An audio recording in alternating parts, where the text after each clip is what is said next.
What is up, everyone? Quinn here, back with another video, and today I'm going to be talking about some potential bounce back candidates at the wide receiver position. So for whatever reason, these guys kind of ended up flopping in 2022, and I'm just going to talk through whether or not I think they're a solid bet to bounce back, and maybe even if I think they can bounce back, are they a solid value at their current ADP? I want to know what you guys think. Do you agree or disagree that these players can bounce back? Are you buying them at their current price, or are you going to be selling them? And then if you enjoy the content, hit that like button and subscribe to the channel. But let's jump into the first potential bounce back candidate. It's going to be Deebo Samuel. So heading into 2022, he was being drafted as a mid-tier wide receiver 1, really in that like wide receiver 6, 7, 8 range. And he was coming off his 2021 season where he absolutely dominated, averaged 21.2 PPR points per game. And I feel like people only remember that season for when he was used as like a running back wide receiver hybrid. But we have to remember he was actually used as just a straight up wide receiver in the first like 9 weeks of that season. And actually produced very, very well. Then he was like that running back wide receiver hybrid for the rest of the season. And then once again, put up great fantasy production. Deebo ends up wildly underperforming here in 2022. He finishes as the wide receiver 28 in points per game, which is a massive fall off from being drafted as a mid-tier wide receiver 1. And I feel like there were kind of 2 key factors that led to this tough season out of Deebo. The first one was the reemergence of Brandon Ayuk early in the 2021 season, where Deebo Samuel was operating as just a normal wide receiver. Brandon Ayuk was in the doghouse, which really just limited Deebo's competition at wide receiver. There was really nothing going on there for the 49ers. So Brandon Ayuk being more involved this season, kind of getting back to what we saw out of him as a rookie, definitely hurt Deebo. And then the second major factor was the addition of Christian McCaffrey. In the second half of the season, Deebo was dealing with some absurd target competition. You're competing with Brandon Ayuk at the wide receiver position. You've got George Kittle at tight end. And then you have Christian McCaffrey, who's very involved as a pass catcher out of the backfield. So those are a lot of guys to compete with. And then you also add into the fact that his role on the ground was definitely restricted. After CMC comes in, you have a legit, healthy star running back. You're obviously probably not going to be running your wide receiver as much as you once were.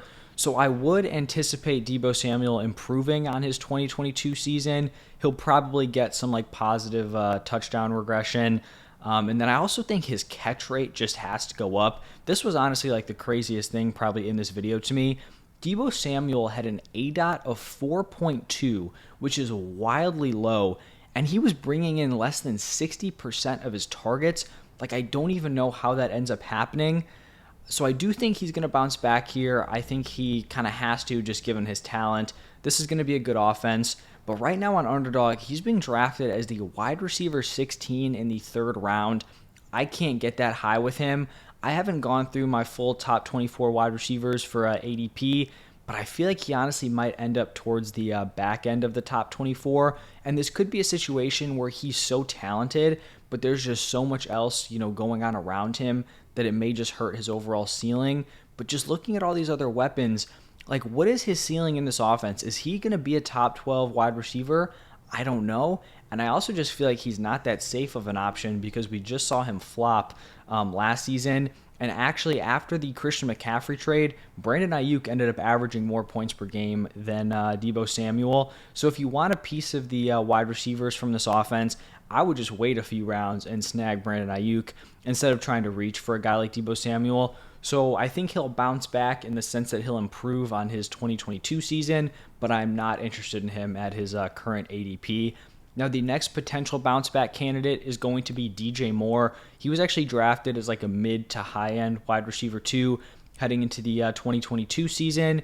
He was the wide receiver 26 in points per game in 2021, but he severely underperformed in the touchdown department.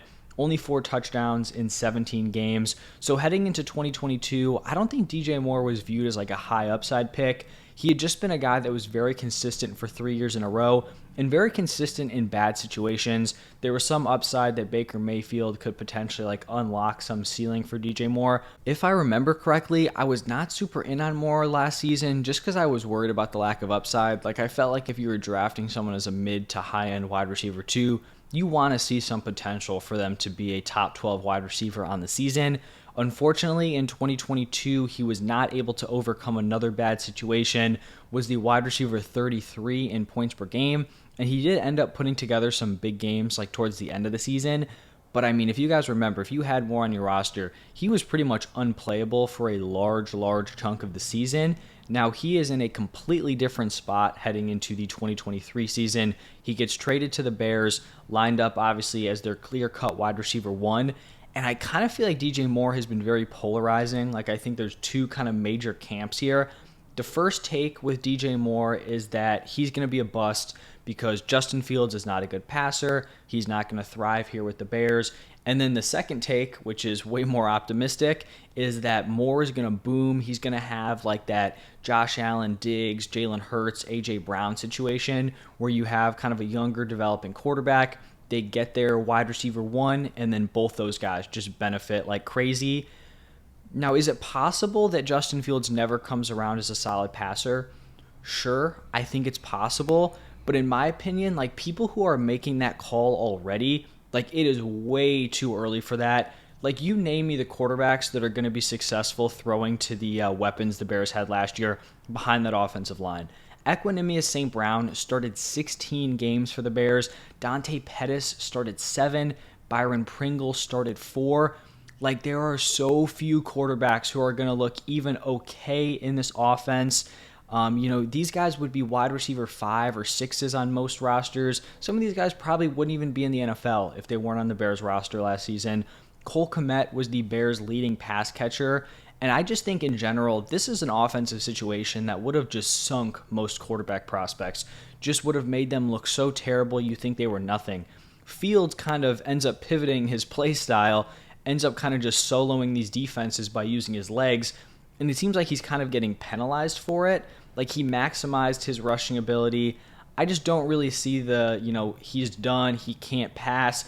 Like what guys are going to be doing it in this situation? Now heading into 2023, there have obviously been upgrades at the wide receiver position. The Bears have also upgraded the offensive line. So I honestly would be surprised if Fields didn't take a serious leap as a passer. Now the bar is pretty low, right? Because the passing numbers did not look great last year. So I think a serious leap doesn't necessarily mean he turns into Patrick Mahomes or like a Joe Burrow, but I still think he can make a big jump as a passer this season. And I'm not saying we're going to get like a Diggs or A.J. Brown season out of DJ Moore, because we have to recognize that those are like ceiling outcomes, right? Those are top tier wide receivers who just connect perfectly with now top tier NFL quarterbacks in Josh Allen or Jalen Hurts. But I also don't think it's impossible that he ends up taking that big leap and can be a high-end wide receiver 2, low-end wide receiver 1. Like I don't think that's out of the range of outcomes here. And it's not like we're drafting Moore as a high-end wide receiver 2. Like we're drafting him as the wide receiver 23. He's a fringe wide receiver 2 option, a back-end wide receiver 2. So I do think the range of outcomes are wide. Is it possible that the Bears are just super run-heavy and Moore doesn't have much of a ceiling? Yeah, it's possible. It's also possible Fields really comes around as a passer. Moore is his clear-cut wide receiver 1. And he could definitely overproduce at this current ADP. So I do think he's worth the swing, and I do think he's a solid candidate to have a bounce-back season here. Now, my third and final potential bounce-back option, it's going to be Diontae Johnson. He was drafted as a mid-tier wide receiver 2 heading into last season. He was coming off of a wide receiver 9 finish in points per game in the 2021 season, and he was just an absolute target funnel.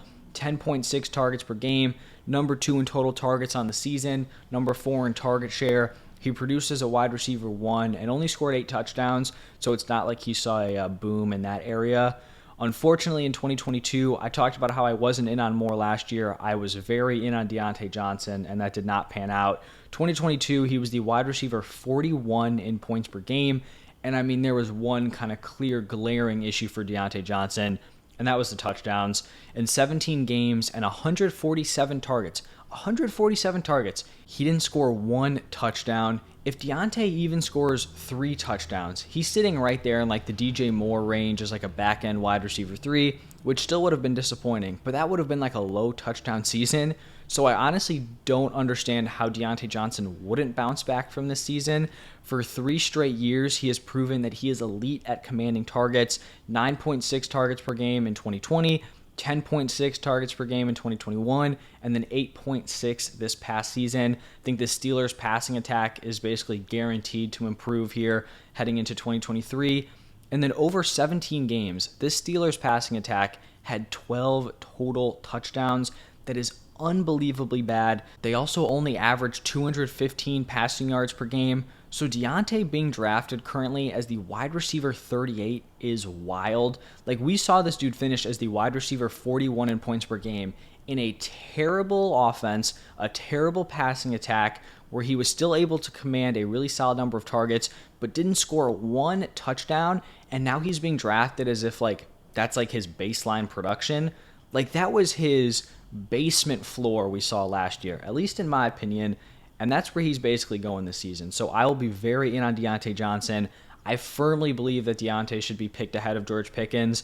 And I think at worst, he should probably be picked as like a mid-tier wide receiver 3. I think if you're getting him as your 4th wide receiver, you are getting an absolute steal and someone who will give you very consistent production, especially in PPR formats. So I do like Diontae Johnson as a strong bounce-back candidate here. So that is going to wrap it up for my potential bounce-back wide receivers. How are we feeling about these guys? Deebo Samuel, DJ Moore, Diontae Johnson. I don't know how people are going to feel about Deebo Samuel. I feel like, the takes on DJ Moore are going to be pretty polarizing.